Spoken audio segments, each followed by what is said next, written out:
Live. Alright, isang magandang umaga para sa po ng mga kababayan natin mula Luzon, Visayas, Mindanao, lalong-lalo na sa lahat po ng mga kaibigan natin sa industriya, sa TV, sa radyo, at syempre sa print and social media. Welcome sa ating regular na QCI forum. At ang lahat ay sa pag-ipagpunayan po ito ng tanggapan ni Quezon City Mayor Joy Belmonte and Vice Mayor Kian Soto, and of course, sa lahat po ng mga partners po natin, lalo-lalo na sa ating sponsors mula sa PCSO, the Philippine Charity 66 Office, and PAGCOR, Philippine Amusement and Gaming Corporation.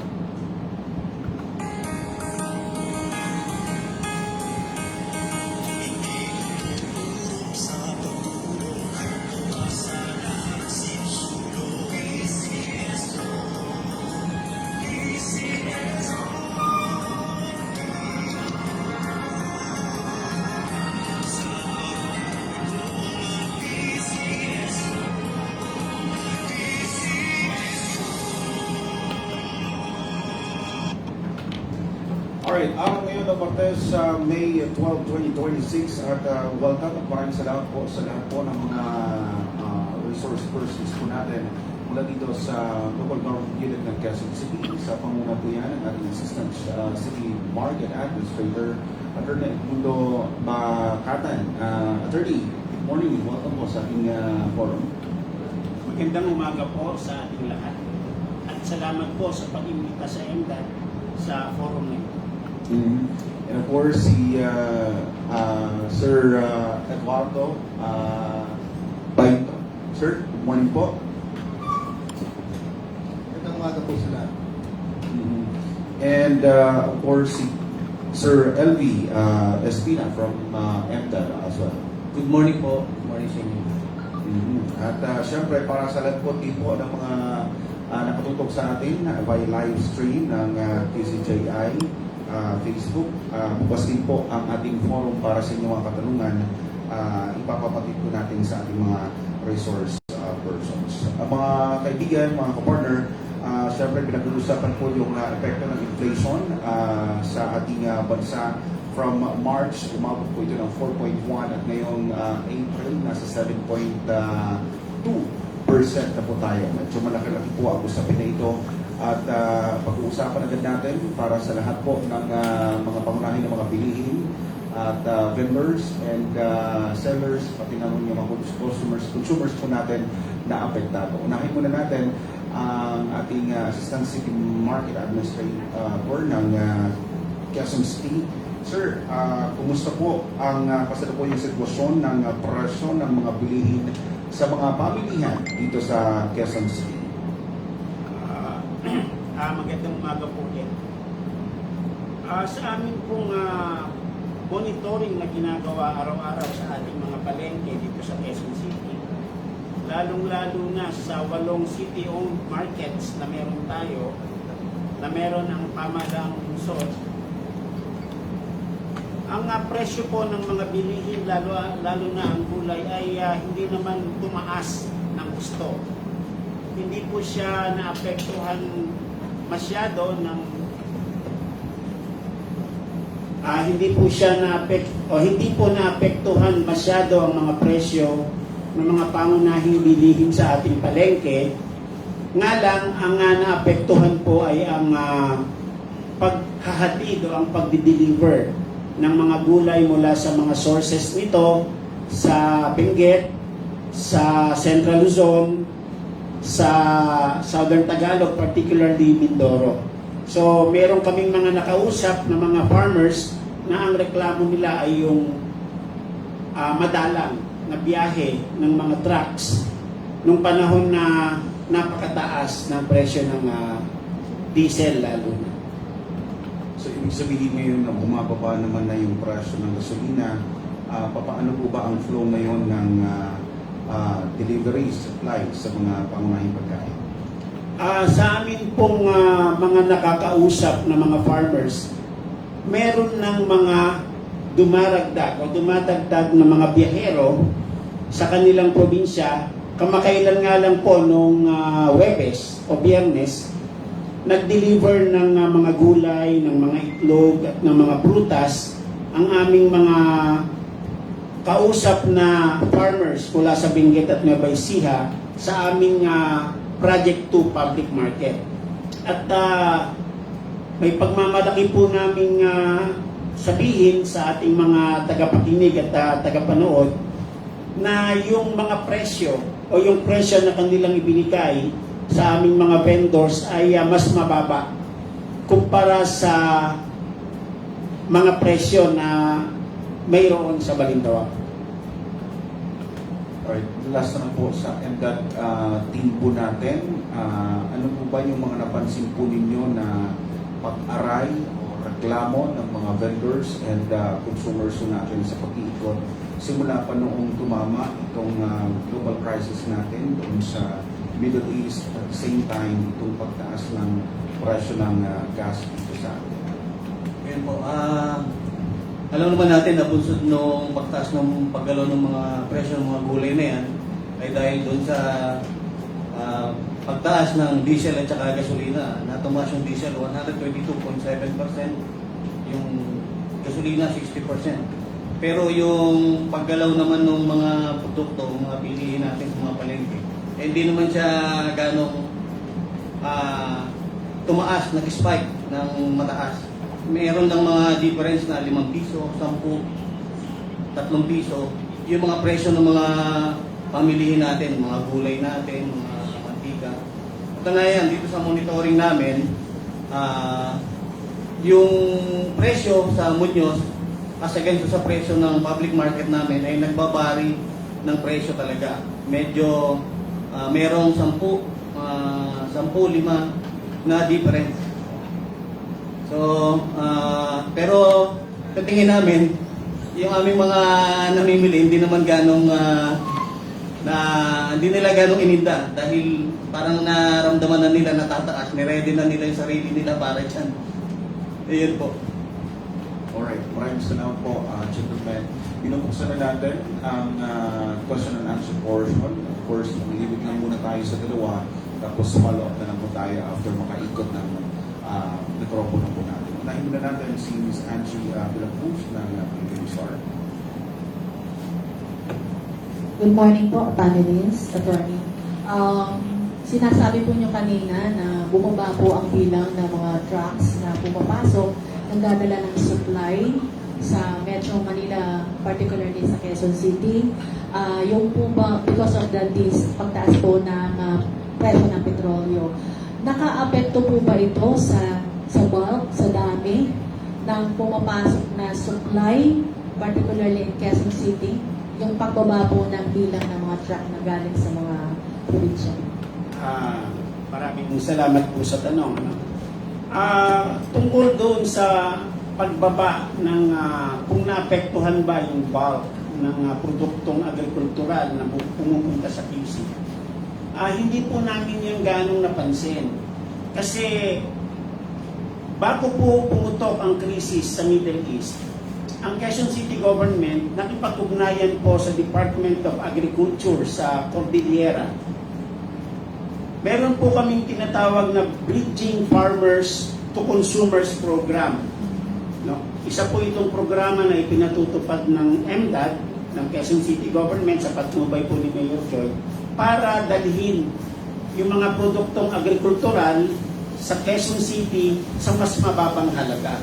So ang ginawa po ng Department of Agriculture sa Cordillera, nag-provide sila ng logistic support sa ating mga farmers. May kausap po kami doon na mahigit 10 kooperatiba ng mga magsasaka na sinusuportahan ng Department of Agriculture doon.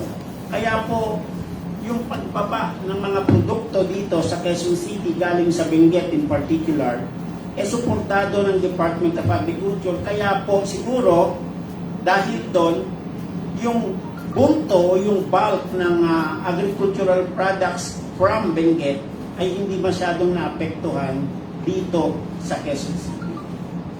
I am pertaining to the city-owned public markets, not the private markets. Kasi po, sa 8 palengke na meron ng QC, masasabi namin na talagang hindi naapektuhan yung supply. Dahil po, siguro isa ng dahilan yung ugnayan nga namin sa Department of Agriculture. Attorney, meron po mga report nitong nakaraan na may mga pagsasaka po na sobrang dami po ng produkto doon sa probinsya. Hindi po madala sa Metro Manila, particularly sa QC, kasi po sa sobrang mahal, tapos mainit ang panahon. Kasama po ba yan sa programa nyo, Attorney? Sa MDAD po, hindi pa siya kasama. Pero ang alam ko, mayroon ding programa ang lokal na pamahalaan ng Quezon City tungkol sa Sagip Saka, kung saan tinutulungan ng Quezon City government ang mga magsasaka sa probinsya na dalhin yung produkto dito sa Quezon City. Binibili po sa aking pagkakaalam ng Quezon City yung produkto ng magsasaka para hindi naman masayang, at ito po ay pinapamahagi sa ating mga tricycle operators and drivers dito sa Quezon City. Thank you, Attorney. Next, TJ ng Net25. Pero dito sa pag-monitor natin, I understand nabanggit po ninyo kanina na hindi tumaas yung piliin, yung presyo ng piliin. Pero doon po sa pag-monitor natin, ano po yung mga nagbagong prices na affected doon sa pagtaas ng diesel? Ibibigay po kayo sa aming dalawang division head kasi po sila yung mas nakatutok sa presyo ng mga bilihin sa ating mga palengke. Okay. Morning po. Ako po si Mr. Ed Bainto, ang head po ng Private Market Division ng MDAD. So, batay po sa aming mga inspeksyon ng ating mga tao po sa mga iba't ibang mga pangpribadong mga palengke dito sa ating Luzon, Quezon, konti lang din po ang mga itinaas ng presyo doon po sa mga produkto nung panahon po ng pagmamahal po ng ating mga crudo at gasolina. So, mostly po, ang mga nagmahal po sa ating po mga inspection yung pong mga gulay. Yun po. Yun po ang aming na-inspection po sa aming mga pampribadong mga palengke po dito po sa ating Quezon City. Sir, what specific na gulay po? And sa karne po ba walang pagbabago ng price? Meron din po konti, pero masyado pong medyo dun po sa gulay. Talaga pong sa gulay ang ano. At sa katunayan po, ngayon po, sa aming pong mga inspection, bumaba na nga rin po na may konting paggalaw po sa presyo ng bigas ngayon. Medyo bumaba po kesa po sa dati. Sa projection ba natin, sir, magtutuloy-tuloy na yan na walang pagbabago dun sa presyo po ng gulay or nakikitaan pa ba natin na changes in the coming months? Sa amin pong palagay, ito po ay magtutuloy sa pagbaba po ng presyo ng ating mga pangunahing bilihin. Dahil tuloy-tuloy na rin po ang pagbaba ng ating mga gasolina at crudo sa pandaigdigang pangangalakan. Thank you, TJ. Nico? GCMN. Magandang umaga po sa inyo. Yung first question po nila is yung since na-mention po kanina, yung balintawang kasi po yung sa Cloverleaf. Parang ito po yung isa sa mga bagsakan ng mga produkto na nagaling sa mga probinsya papunta dito sa Metro Manila. If compare po yung price niya sa Divisoria, masasabi niyo po ba categorically na mas mura yung mga presyo po doon or mas yung presyo din ng mga produkto po na binabagsak po sa Divisoria? Sa comparison lang po. Natural po, ang presyo po sa Balintawak po medyo mas mababa po. Kasi po, direkta po ang ating mga farmers doon po sa Balintawak area na yun. Doon po nila binabagsak mismo ang kanilang mga produkto. So, kung magdadaan po sila sa mga traders po, hindi rin po masyadong naapektuhan yung mga gulay na dinideliver. So, mas mababa po talaga sa aming pagkakaalam. Sa tunay na nangyayari po, talaga po mababa ang presyo dun po sa Balintawak. Pwede ko po bang dagdagan yung sagot ni Sir Ed Painto? Halimbawa po, noong nakaraang linggo, noong May 7, ang presyo po ng gulay galing sa Nueva Ecija, lalo na yung ampalaya, yung 10 kg per pack, ang presyo po na galing sa magsasaka na nagdi-deliver sa amin ay 62 pesos. Samantalang sa Balintawak ay 75 pesos.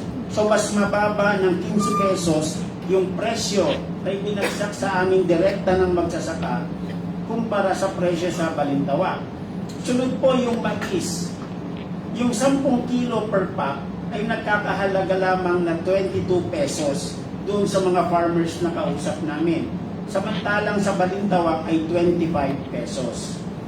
Yung carrots naman po na wash, yung 10 kg pack ay nagkakahalaga ng 90 to 100. No? Sa Balintawak, wala po kaming na-monitor kung magkano.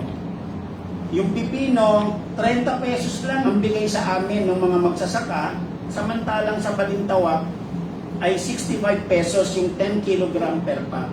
So masasabi po natin na mayroon talagang significant decrease sa presyo ng mga ibinabagsak sa amin ng mga kausap naming magsasaka sa Nueva Ecija at Benguet kumpara doon sa presyo ng mga gulay sa Balintawak. Yung patola na lang po, sa farmers na kausap namin, yung 10 kilo per pack, 20 pesos lang. Samantalang sa Balintawak ay 70 pesos. Ito po ay noong May 7, last week lang po. So, ganun din ang kamatis, 25 sa mga magsasaka namin, samantalang sa Balintawak ay 28. Sir, since na-mention niyo po yung difference po, ng price po na binibigay sa inyo compared po dun sa price na mabibili siya sa Balintawak, magkano po kaya siya per kilo dun sa mga public markets dito sa Quezon City? Kahit ballpark lang po or estimate lang po ng difference.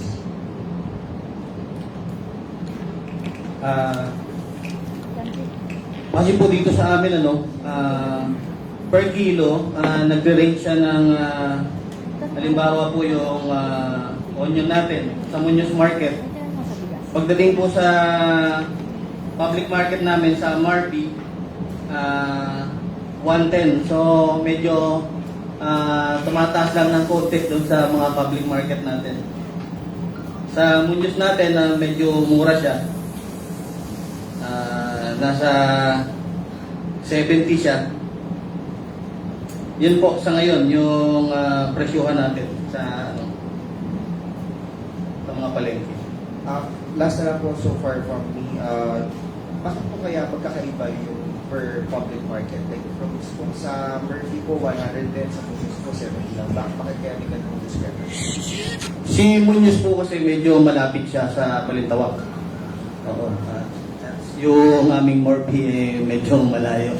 Siguro doon sa transpo siguro nagkakatalo nung presyuhan. Maraming salamat, Dito. Okay, bahagi si TJ. Wala po. Sir, dahil attorney po, clarification na po, yung binabagsak po sa inyo directly ng mga farmers, saan po dinadala yun? Yun po ba yung pinapamahagi dito sa QCRT? Galing po siya sa Nueva Ecija at saka sa Benguet. Meron po kaming direktang kausap ng mga farmers sa Benguet at Nueva Ecija at sila po yung nagdadala ng mga produkto directly from their farms to project to market. Gusto po namin i-develop kasi yung aming project to market as bagsakan to compete, if I may say, sa Balintawak para po mas mura yung mabiling produkto ng aming mga vendors, ng aming mga stallholders sa palengke, kung saan ini-expect din namin na ipapasa nila ito sa kanilang mga suki sa mas mababang halaga. Actually, yun po yung purpose ng aming Bridging Farmers to Consumers program. Bibilihin ng mga vendors sa mga magsasaka yung mga produktong agricultural sa mas mababang halaga para maipasa naman nila ito sa mga consumers sa mas mababaling halaga. So yun po yung objective ng aming pakikipag-ugnayan sa Department of Agriculture at saka sa mga farmers organization po.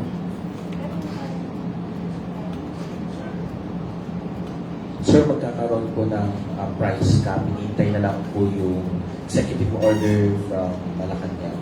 Ano na po yung sinasagawang hakbang na QCLGU in case man po na may patupad na po yung order from Palasyo na price cap po dun sa ating po mga family? Actually, sir, we welcome the implementation of the price cap to prevent manipulators from abusing the situation. Pero dito po sa Quezon City, nung March po ay naglabas ng executive order number 6 si Mayor Joy mandating all departments or member departments of the Local Price Monitoring Council of Quezon City to monitor the prices. Kapag meron po kaming na-monitor na mga nagsasamantala sa presyo, pwede po kaming mag-recommend sa DTI at saka sa Department of Agriculture ng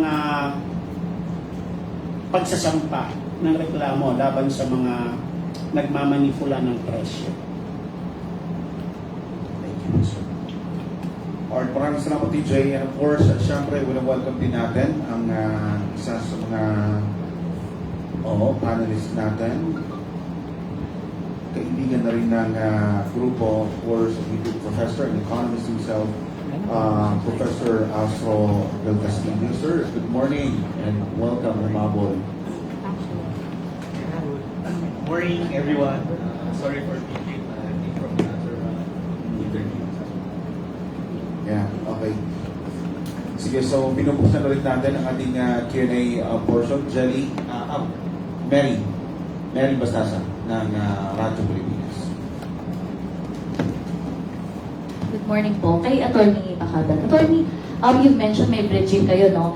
Sa bigas po, meron po bang ganong agreement din? Since anihan, tapos para medyo mataas kasi yung prices ng bigas sa market.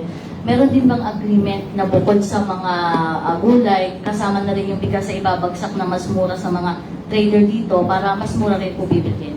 Actually po, kasama yan sa programa ng MDAT, yung Bridge Farmers to Consumers. Nga lang po, wala pa kaming direktang rice farmers organization na nakakausap. Pero kasama po yung bigas sa aming programa. Sir, may minamarket na ba? May nilalapitan na ba kayong LGUs, Farm Association para habang ganito anihan, medyo makatulong rin sa mga citizens na mas mura yung bigas ang buwan nila? Yes po. Actually, nakikipag-set na kami ng meeting sa governor ng Mindoro Occidental na nating sa aking pagkakaalam ay empleyado ng Quezon City.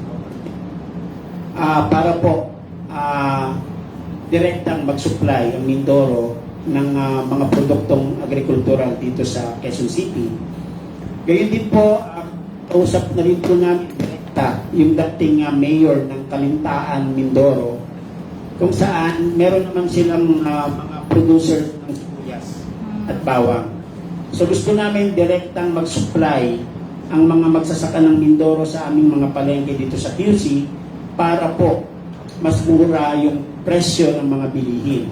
Ngayon din, meron akong nakausap noong nakaraang linggo na presidente ng mga magsasaka sa Nueva Ecija. At inaantay lang po namin yung schedule na kanilang ibibigay para pupuntahan namin. Kasama rin po yung bigas sa aming usapan na isusupply nila rito sa Quezon City. Thank you po. To Professor Astro. Prof, good morning. Doon lang po sa ginagawa ngayon ng itong Quezon City Local Government kasi Prof, parang nagsa-step up na sila. Sila na rin yung nagdirekta ng mga products from farmers to consumers since mataas nga po yung inflation. Do you think kailangan po ng ganitong hakbang din ng ibang mga LGUs sa gitna ng mataas na inflation po ngayon? Morning again. Definitely po, mas maganda po yan if we limit the interventions. No? Kung talagang farm to market, no? Posible naman directly to the consumers. No? that's best. Actually, ang dami na rin cooperatives rin talaga na pwede naman kausapin din ng local government units. And also, especially in academia. Sa academia, sa UP Los Baños na lang, they have a huge database of possible share na lang. Hello, yes. Katulad sa academe, no? Makapag, UP Diliman, also UP Los Baños, they can easily dip into the huge database of other farmer organizations and cooperatives. Ang dami niyan. So maganda, it's a very much welcome development.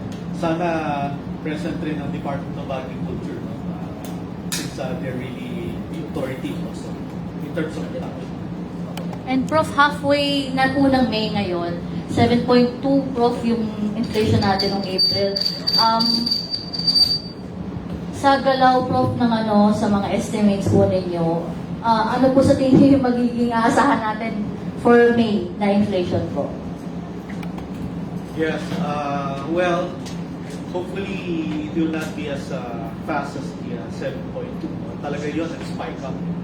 If you look at the prices nowadays, based on the oil prices sa world market, medyo nag-soften up na.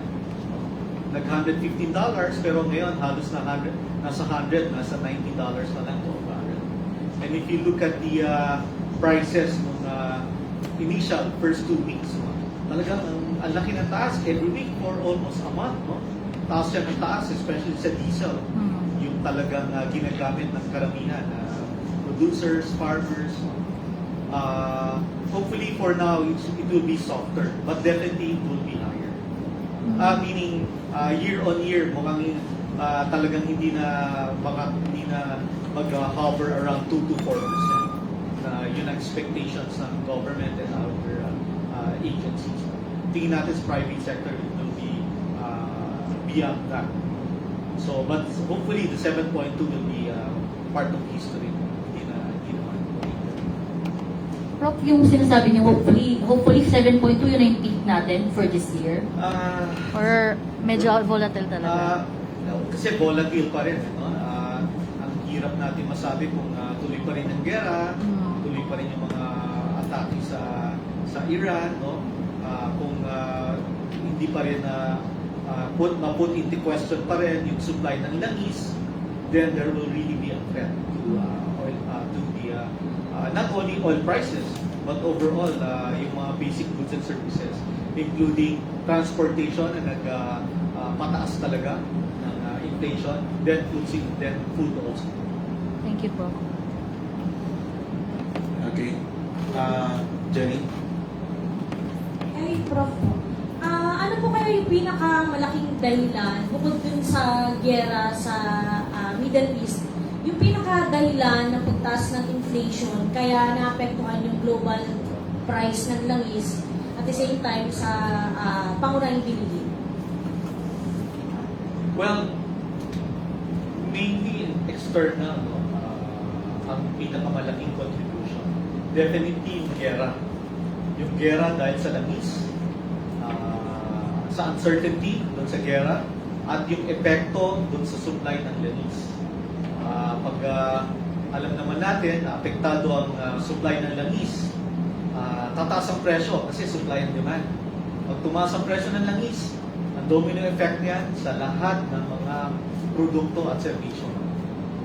Yan, nakita na natin sa pagkain at kung saan ano pang mga bagay na related ang langis. No?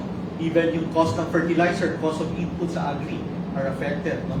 Kaya talagang input pressure dun sa mga farmers and fishermen natin. Ang susunod dyan, yung taripa na in-impose ng Amerika, no? sa iba't ibang bansa. Nag-reverberate pa rin yung effect noon. Lalo na na-aggravate yung supply chain. Lalo na itong gera na ito. Pangatlo, talagang put into question pa rin talaga yung ating food security. Hindi pa rin tayo handa na to be self-sufficient. So we continue to rely on imports na yung peso dollar is very erratic rin because of what's happening. So talagang tumataas ang presyo ng hindi lang ng pagkain but also the cost of input sa farms, no? It's sa iba pang related na food sector. Prof, nabanggit nyo kanina yung sa imports. Malaking tulong ba siya sa pagbaba yung imports ng Philippine products? Malaking tulong ba siya sa pagbaba ng inflation or mas okay na palakasin yung local production dito sa bansa? Ang champion talaga, food, self-sufficient tayo sa pagkain. And also power and energy. Power and energy, isa pa yan sa sakit ng ulo natin. No? Lalo na yung kaguluhan sa Middle East hanggang ngayon. Talagang tinatamaan yung pareho sektor na yan. Isa na tayo sa pinakamataas na sigil sa kuryente, no? Sa buong universe. Hindi lang sa Asia. Tama ba? Universe na yata. No?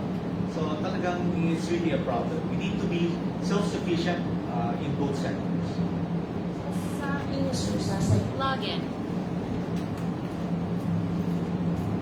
Sa site niyo po, kung mas nakakatulong ba sa pagbaba ng inflation yung pag-import ng produkto ng Pilipinas or mas okay na mas palakasin pa yung local production?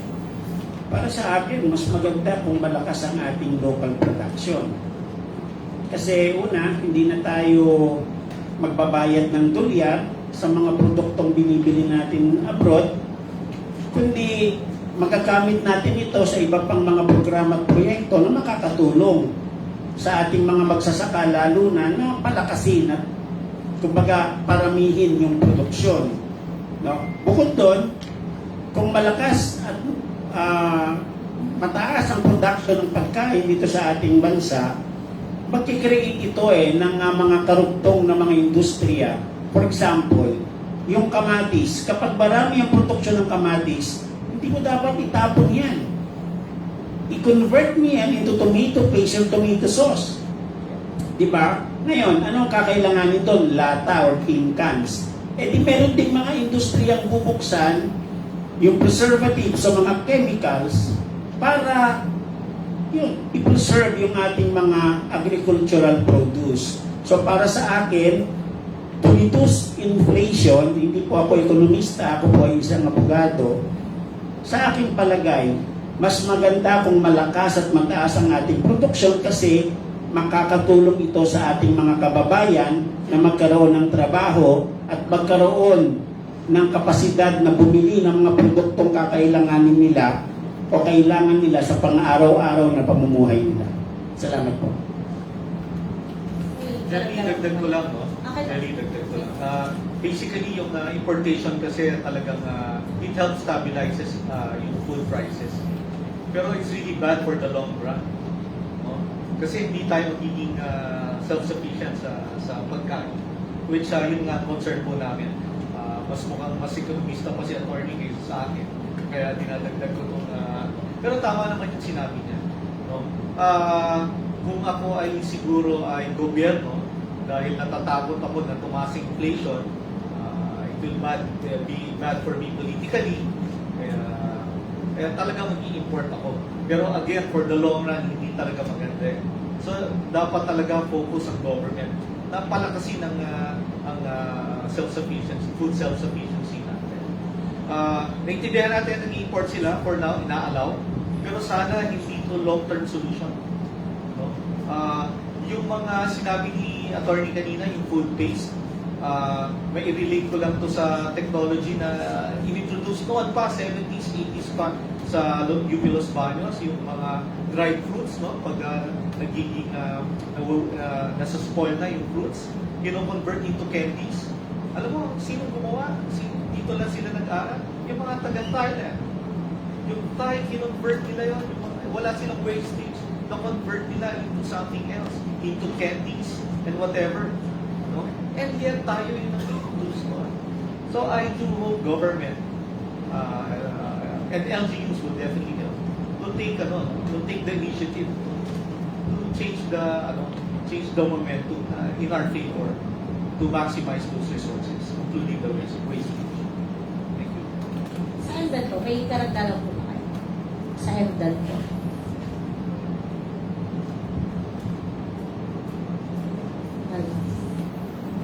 So, sa mga private markets po, tuloy-tuloy lang po ang aming mga inspection sa mga private markets para mapangalagaan ang kapakanan ng ating mga mamimili at makita rin kung ano po ang kanilang mga pinagagawa sa kanilang mga operasyon, sa kanilang mga kanin. Yun lang po. Alright, sige. Before mine, TJ, may pakabol ka kay Prof. Hi, Prof. Po. Morning po. Prof, yung sa PSA, nakapagtala po sila ng 2.8% growth sa ekonomiya ng Pilipinas in the first quarter, 3% noong last quarter ng 2025. And dun sa mga nabanggit na factors ni Secretary Balisacan, una yun sa flood control, yung delays in the passing of the national budget. Sir, paano natin i-explain sa ordinaryong Pilipino na naka-apekto yung usapin ng flood?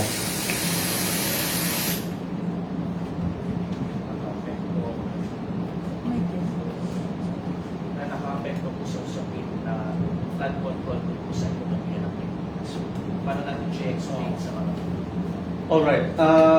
So, yung result ng slowdown nung second half of last year, evident na no? July yung so-called statement presented about corruption, particularly on the floods in those projects. The economy already reacted. We had a slowdown. No? We had a slowdown. Nagkaroon talaga ng loss of investor confidence, nawala ng bumagal rin ang government spending. This contributed to the slowdown. So evident. Next spillover sa first quarter, obviously, no? Because the war started end of February already. So may lag effect pa yun eh, yung pagtaas ng presyo sa langis, no, yung inflation, may lag effect pa yan. So malaki pa rin yung effect ng so-called so-called flood control issues and those projects. Talagang malaki. Unfortunately, ako, with the ongoing political tiff, no, yung kaguluhan sa politika, I just received a call yesterday na nag-stay out na yung dalawang foreign investor na interesado sa atin.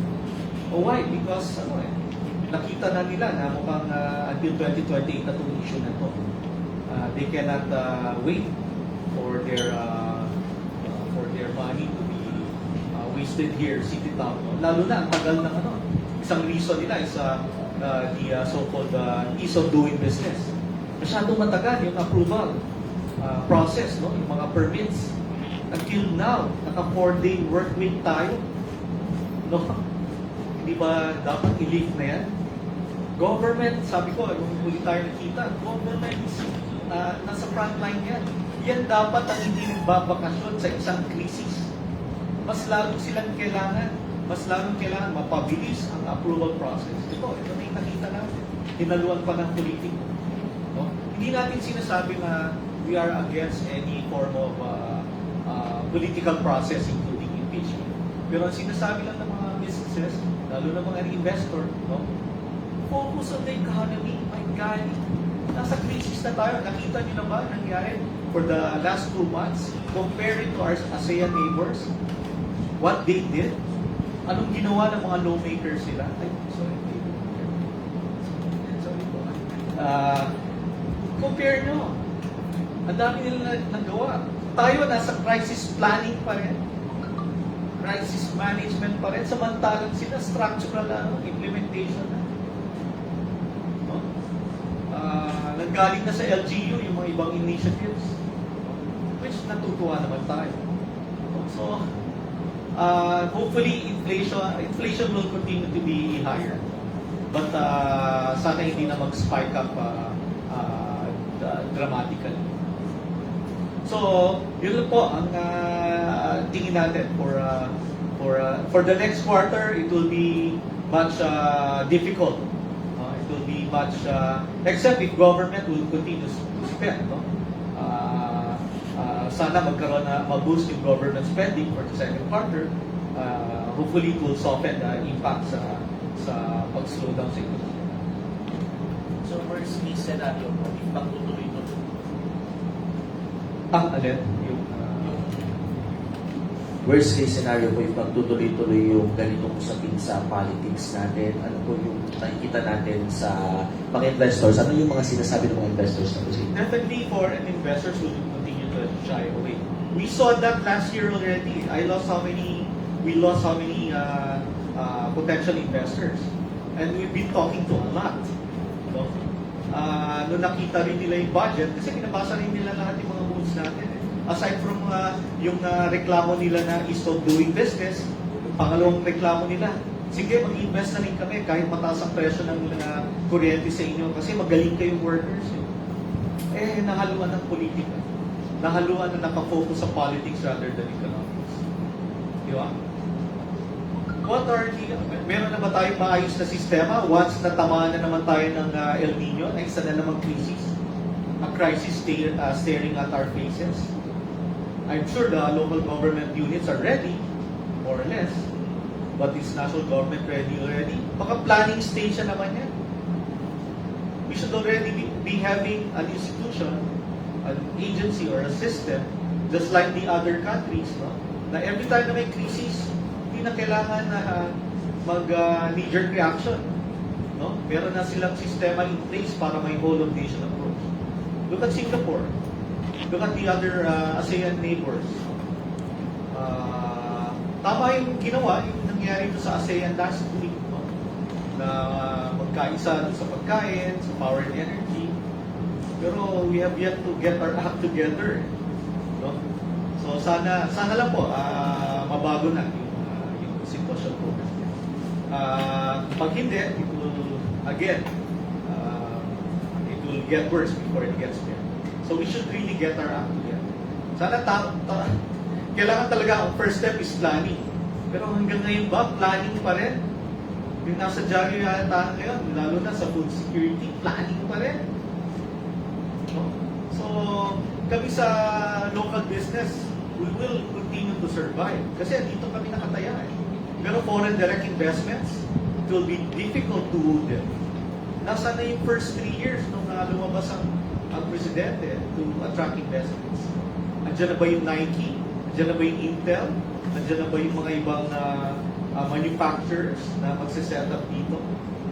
Wala eh. Pupunta dun sa ibang bansa. That's for a fact. Hindi yung fake news. So we really need to get our act together. Again, this is not, don't get me wrong, I'm not a political analyst. Ang concern ko kasi ekonomiya eh. They don't get their act together, hindi yung whole of nation approach. Hindi seryoso sa ekonomiya. Politika pa rin ang inaatupad. Mahihirapan po ang ating mga kababayan, lalo na moving forward. Wala tayong narinig na boses eh. Who can inspire us to move forward? Ang narinig natin, away sa politika. Kung paano huhulihin yung isang kung sino man. No? Na kailangan i-impeach yung isang okay yan, tuloy natin yung proseso na yan. Pero pwede ba? Sana po, ekonomiya. Yun lang po. Okay, Mike. Okay. Nico. Yung akin po kay Prof. Astro po.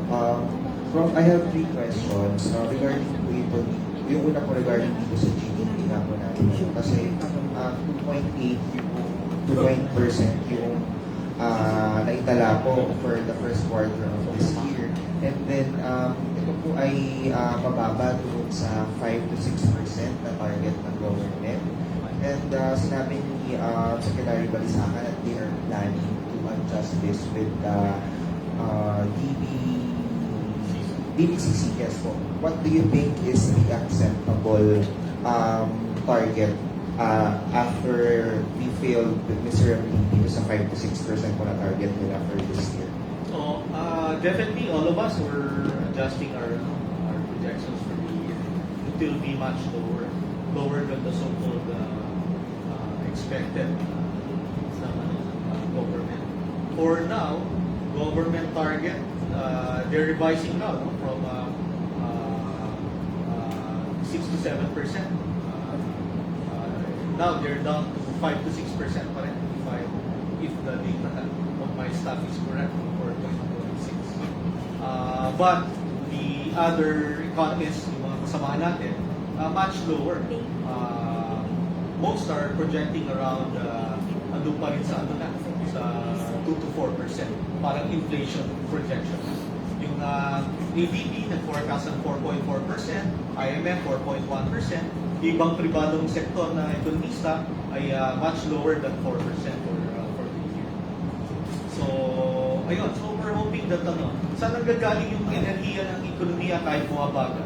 Andun pa rin sa OFW remittances. And then yung BPOs. Medyo malakas pa rin yung dalawang sektor na yun. Government spending halos nawala last year, no? Because of the flood control issue, those projects. Ngayon, medyo bumabawi sila. Hopefully, it will soften. But again, sana mas ma-encourage natin yung foreign direct investments. Kailangan natin yun. Kailangan natin makaakin talaga ng mas madaming investments para naman na mas ma-improve yung employment dito sa ating bansa. Mas lumakas rin ang purchasing power ng ating bansa. Speaking of purchasing power po, do you think yung pagtaas po ng sahod ng mga manggagawa will help our economy this year? It's again a difficult balancing act. We leave it to the National Wage Board to make the right recommendation. Ang hirap, ang micro and small medium enterprise hanggang ngayon kulang yung binibigay ng tulong ng gobyerno or halos wala. Kaya nga ngayon meron na rin yung sa middle class kulang rin or halos wala rin tulong pa. No? Ang nabibigyan ng ayuda ay yung mga talagang mga daily wage earners, no? Na talaga nahihirapan sa pang-araw-araw na buhay nila. Pero sa mga sektor na susunod na level, no? Yung mga walang extra savings panggastos pag may health emergency, yan talaga nahihirapan din ngayon, no? Lalo na sa mataas na transportasyon at sa pagkain. Kaya may mga motion ngayon yung mga ibang business organizations, NGOs na itaas yung exemption, no? Yung 250,000 income na nag-gross income for the year, itaas to 400,000 or even 500,000. So ito kasi yung mga lower middle class, no, na talagang tinatamaan rin at hindi nakakatanggap ng ayuda. Pero again, the micro and small to medium enterprises will help also. No? Kung sana ma-improve at matutukan ang ating gobyerno. Final na lang po, Prof. You mentioned yung middle class po. Sinabi ni Secretary Balisacan na he is in favor of reducing the tax or actually talagang alleviating na yung tax po ng mga mahihirap and then middle class. Do you think this will help and how can you reconcile this? This will help, but again, it's only for the short term lang. Kasi bilang ekonomista, worried din ako na mawawalan ng source of revenue ang government, no, for public spending. So, dapat lang talaga ngayon, alam na natin sana kung ano yung nililimit na budget ng gobyerno para i-transfer sa importanteng sektor. Yan sana yun. Yan sana yung mga yun. May savings ba sa ASEAN? Diba? Baka yan, pwedeng i-absorb yan pag tinaasan yung so-called exemption ng up to 400,000. And follow up na lang din po dyan, Professor. Saan kaya pwedeng pagkunan ng budget if ever? Yun na nga, government should really tighten its belt. No? Yun ang gusto namin marinig. Ano ba yung mga programs sa cost-cutting measures pa na nagawa nila? Ano ba yung savings na nakuha nila during the past 2 months ng crisis? No? Saan ba nila nailipat to? No? Yung mga nakuha nila or binalik na mga ninakaw sa kaba ng bayan na sinauli sa atin, magagamit ba yun? Hindi natin alam eh. Ewan ko kung narinig yun kung may press release na to that fact. No? Pero wala eh. So until now, gusto rin namin. Ngayon, a few months down the road, or ngayon na lang, nagpa-planning na rin for 2027 budget. Gusto rin namin malaman kung anong priority ng government. Kasi this will also dictate the pace and our plans moving forward sa business. Ano bang priority ng government for 2027? And 2027, medyo pag hindi we don't get our act together for 2026, again, nahirapan na tayo sa 2027 and 2028. Why? Because they will be more focused on politics rather than economics. Kasi 2020 is around the corner. So dapat ngayon pala, mas maayos na. Kaya ba nila yun?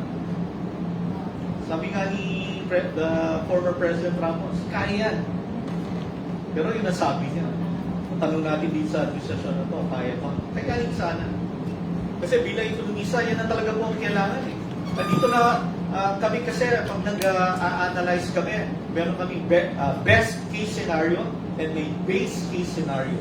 Diba? And then the worst case scenario. Doon sa mga data ngayon, medyo lumilihis na doon sa worst case scenario. Look at the peso now.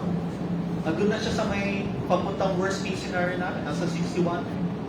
Diba? 61, 60, almost 62 level. And, sabi nga ni attorney kanina, Edwin namin na hindi siya ekonomista, siya mismo naiintindihan niya. Pag tumaas ang, pag humina ang piso against the US dollar, mas mahirapan tayo dahil lahat ng binibili natin, halos lahat ay imported. No? Ang hindi na lang imported, yung mga officials sa DA. No? O nag-import na rin sila. Sana naman hindi. So, yun ang challenge ko. Thank you, Nico. Mike, Giaboy, do you say so? So,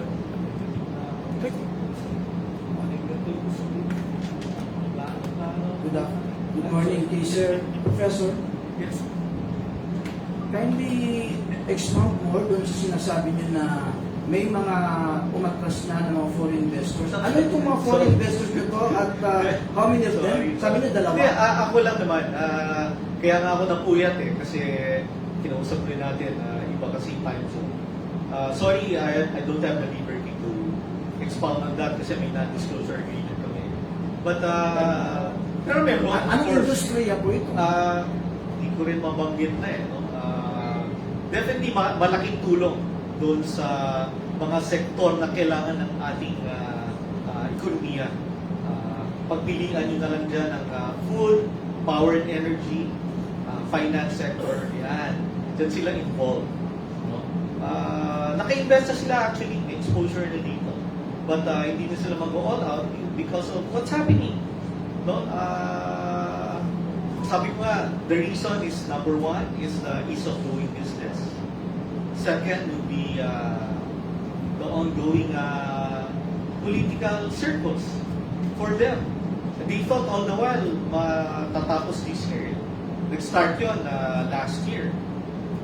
Nakita na rin natin na talaga nagkaroon ng slowdown sa FDIs. Mas lalo na ngayon. This will be a prologue kung matuloy impeachment. Ang haba na to. Doon lang nakafocus. Doon lang ang magiging focus sila. Not even the leadership has been making statements to the effect that they're really focused on the economy. Di ba? We should be really talking about institutional reforms. Di ba? Wala, hindi nila narinig yun eh. So, actually, pani-negative yung sinabi nila. They were also surprised by what happened, no? Nung hindi pa masyado malinaw lahat yung details, nung narinig nila. Imagine, your senator being hurt by a law enforcer. It never happens in our country. Di ba? Nasaktan, di ba? Nasugatan yata si Senator Bato. Nirerespeto nila yung proseso, naiintindihan nila yung proseso, pero hindi nila naiintindihan na umaabot na pala doon na doon mismo sa Senate premises, hindi na nagala. No? So, it's really hard to convince them to, huwag muna, postpone nyo muna. Kasi meron rin silang shareholders. Di ba? And also, ang sinabi nga nila sa akin, to maunti lang to, dalawa lang naman on my side. Sabi nga nila, sir, yung ibang bansa, yung ibang katabing bansa nyo nga, nung andun kami, sinabi pa, ito agad yung incentive namin. Ito, may counterpart fund pa. Pag nagbigay sila invest sila ng ganitong amount, meron na sila counterpart fund. Di ba? So, ayun, hindi to fake news. Totoo to. No? Even though na hindi ko ma-disclose fully dahil may non-disclosure agreement kami. This is real. And this is not the first time that I told you this. The last time I was here, I was telling you this. How many I lost last year. No? So, ako pa lang to, napakaliit lang na ekonomista to, napakaliit lang na businessman to. Paano pa yung mga ibang kasamahan ko? No? Ayun po. So, wala nang po masama if we get our act together, if we focus on the economy, especially on food, agriculture, power and energy. It will go a long way kung talagang maiayos yan. Malaman natin yung ginagawa na nila. Tama na po yung magpaplano. Ang dami na actually plano eh. Since panahon pa ni President Arroyo, ni President FBR, President Noynoy Aquino, ang dami na yan. On how to react sa mga crisis, on how to react to El Niños. Ang dami na po. It's really a matter of really acting on it. No? Tandaan po natin, El Nino will hit us on next month. Next month na po ang dating. Ano na po ang ginagawa? And nabasa ko po, parang it could be convened lang isang committee. Again, ando na naman po tayo. Kami po sa corporate, once na makita po namin may imminent risk or crisis, we plan immediately and react immediately. Madami na hong kasamahan namin na nagtanggal ng mga empleyado nila sa trabaho. Nakita niyo ba ang EDSA kung ilan pa rin ang mga nakabukas na mga retail stores along EDSA? Have you seen it? So, yun po. It should really be a wake-up call. Not only to our lawmakers, but also to our elected public servants. Again, ang sobrero ko po ekonomista, hindi po, wala po akong bias sa kung anumang politika yan. Ang focus po namin, concerned na ho kami. Ando na po tayo we're telling you, if we don't get our act together, we will surely be left behind. Nakita niyo po, sa inflation, tayo ang pinakamataas. Isa po tayo sa pinakamahina ang growth for the first quarter. May sinabi nga hong ADB, maganda yung mga plano, nag-react agad ang Pilipinas. Plano! Pero how about the action plan itself? Oh, I hope I'm wrong. I really hope I'm wrong.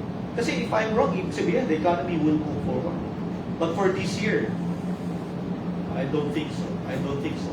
If we don't get our act together, again, next year will be more difficult year, and 2020 will be much more difficult. Kasi political, political period na eh. So, tama lang po yun. I think kailangan magsantanan yung mga kababayan natin. Huwag lang po kayo maging violent eh.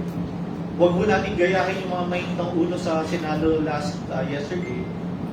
Sana po, I have yet to hear a voice during the past 24 hours, since what happened yesterday, of calming the nerves of our fellow Filipinos.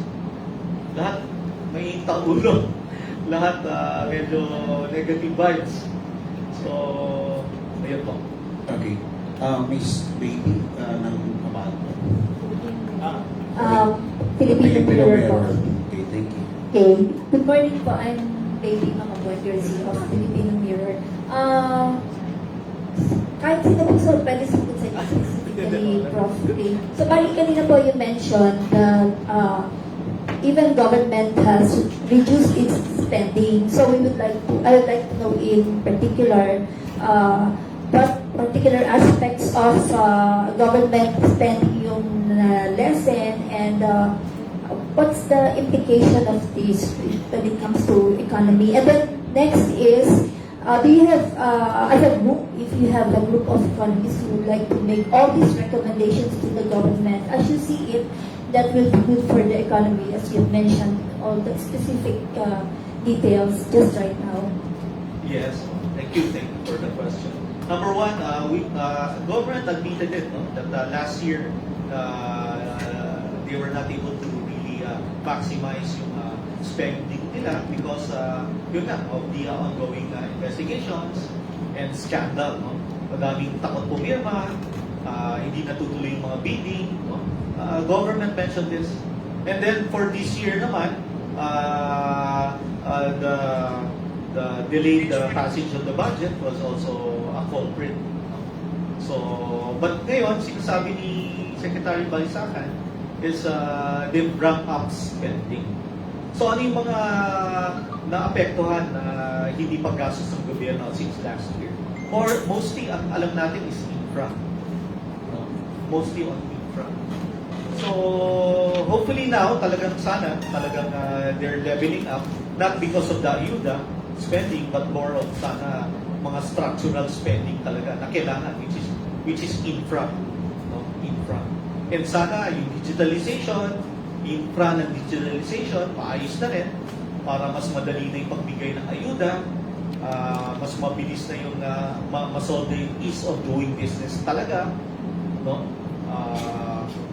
Magaan na para sa mga businessman, yung mga ating mga kababayan hindi napipila sa LTO, sa MMDA para magbayad sa local government para i-process yung business permits. Sana digitalize na, mas efficient na yung could be so I think I was able to answer the yung spending ng government. But I'm not from government.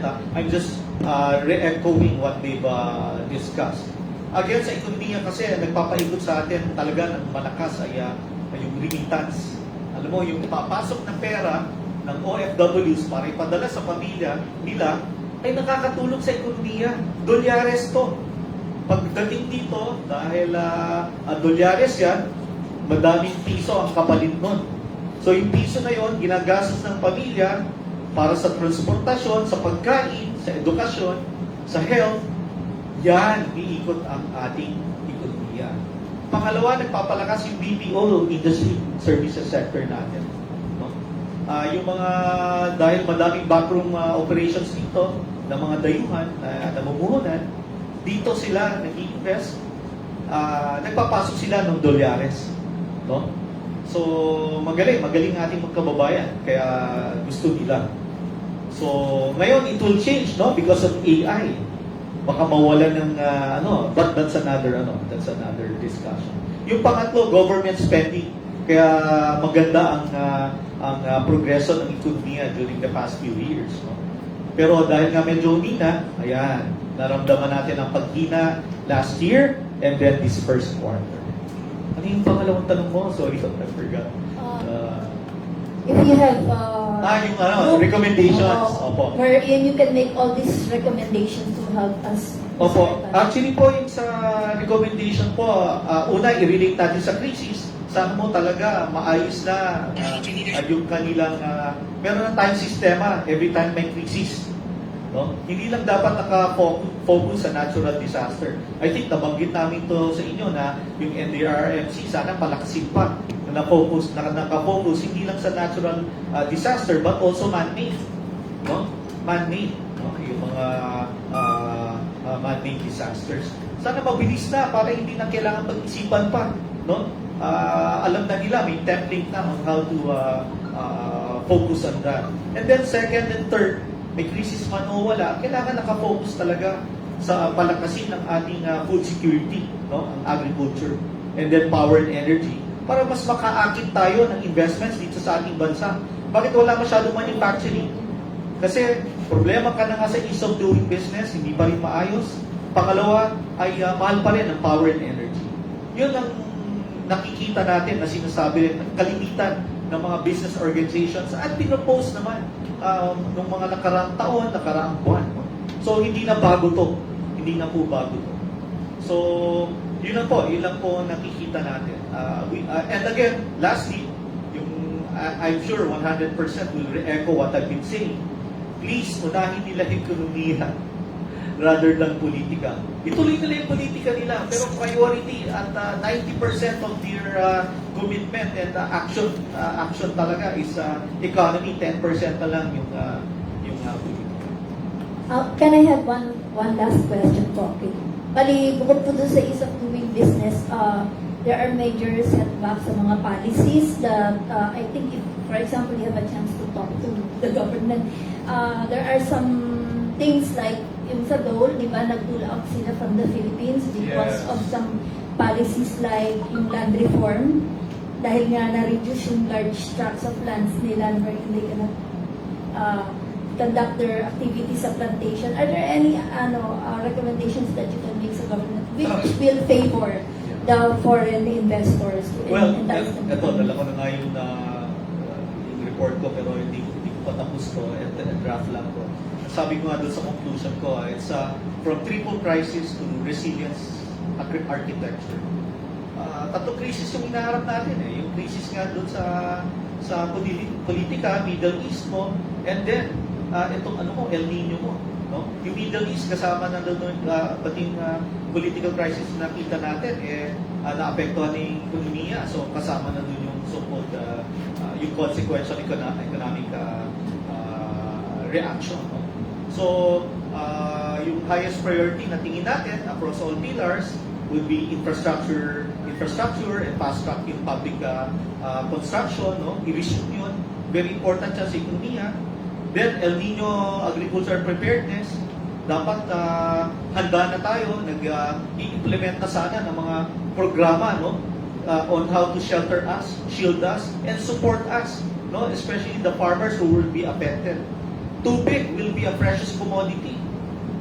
Kasi gano'n kababaw na po ang mga dams ngayon. Mababaw na ba po? Paano po yung agriculture, yung mga farms? No? Paano po yung pangangailangan natin? Yung targeted fiscal relief, sana halos patapos na yan. No? Sana mas mag-focus doon sa mga talagang hindi rin nabigyan pa na importante sa ekonomiya. Katulad ng sinasabi natin kanina, yung micro and small and medium enterprises, and then yung mga lower income group, no? Yung middle class, no? Dapat tutukan yun. Yung strategic petroleum reserve, very important pa rin yun, tingin natin, dahil mukhang forever tong problema sa Middle East, sa Strait of Hormuz. It will take time before the resumption of production, no? Kahit magkaroon ng peace tonight, no? It will take time before ma-rebuild yung mga oil infrastructure sa Middle East. And then, of course, yung mga comments ng mga foreign businesses sa atin, sana maiayos, which nabanggit ko na kanina, ease of doing business, yung cost of inputs, no, lalo na kuryente, sana ma-address ko. And also, ekonomiya muna bago politika. Alright. So, closing na tayo. Kasi may malilate naman tayo. No, Prof. Okay lang. Ang ganda ng mga inputs po nito. Anyway, unahin muna natin for closing statement, Assistant City Market Administrator, Attorney Edmond. Maraming salamat po sa pagkakataong makapagbahagi kami ng aming mga saloobin, mga programa at mga opinion sa forum na ito. Gusto lang po sana naming ibahagi sa inyo na ang Quezon City Government sa pamamagitan ng Market Development and Administration Department ay gumagawa ng mga paraan para po yung food security sa aming lungsod ay matugunan, yung availability ng mga masustansya at affordable na pagkain ay makapunta o makarating sa ating mga hapagkainan. At ganoon din po, gusto namin ibahagi yung aming mga programang sumusuporta sa ating mga kapatid na magsasaka sa kanayunan kasi naniniwala kami na sila yung katuwang ng ating gobyerno para yung ating ekonomiya, yung ating pamumuhay ay maging magaan at kumbaga makatugon sa ating mga pang-araw-araw na pangangailangan. So, kailangan silang suportahan. Maraming salamat. Thank you. And of course, Sir Edward, baka may pahapon sa private monitoring po ninyo sa mga markets natin. Maraming salamat po sa pag-ibigay sa amin dito para mabigay po ang mga aktibidad na ginagawa po ng MDAG para sa kapakanan po ng ating mga mamimili at po ng mga manininda. Maraming salamat. Sir LV.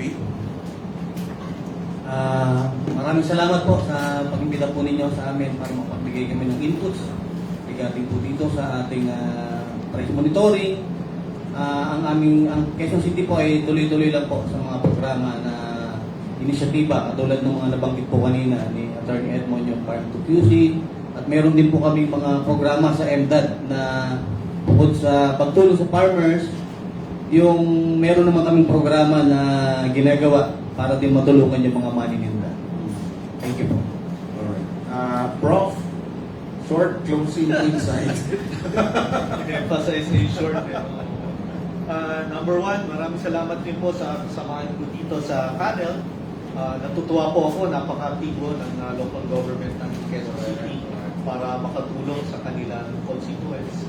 Sana po ma-effect yung ibang local government. Maraming salamat din po ulit sa inyong grupo sa pag-imbita. Nag-apologize ako na medyo may konting outburst ako ngayon dahil una-una wala pa akong tulog dahil sa mga nangyari, pati sa pagtawag nga ng mga investors namin na nabanggit ko tuloy sa inyo na umalis nga yung dalawa, hindi na tutuloy. Pero kahit may outburst ako kanina, yun lang naman talaga yung concern, and hindi rin naman pabago-bago, kayo naman ang witness niyan. Yun pa rin naman yung concerns namin. Unfortunately, mukhang wala pa rin nangyari, mabagal pa rin, plano pa rin, planning pa rin, creating pa rin ng task force. So, pero ako naniniwala ako, just like sa business, every time may crisis, may oportunidad. Ito yung nakita natin sa sinabi nila kanina.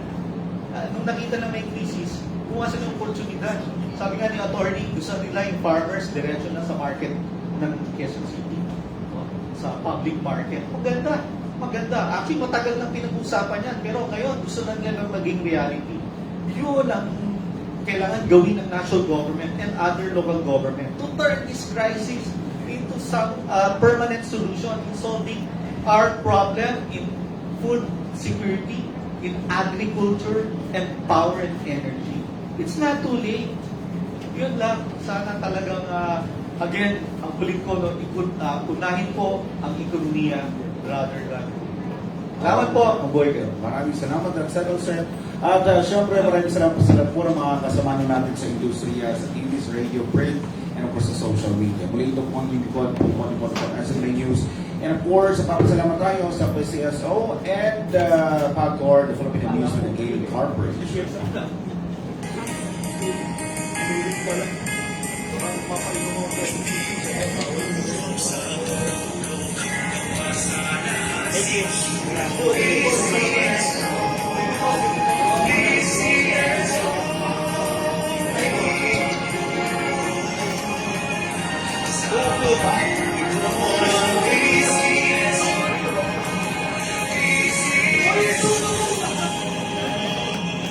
Maraming salamat at that ends our forum for today.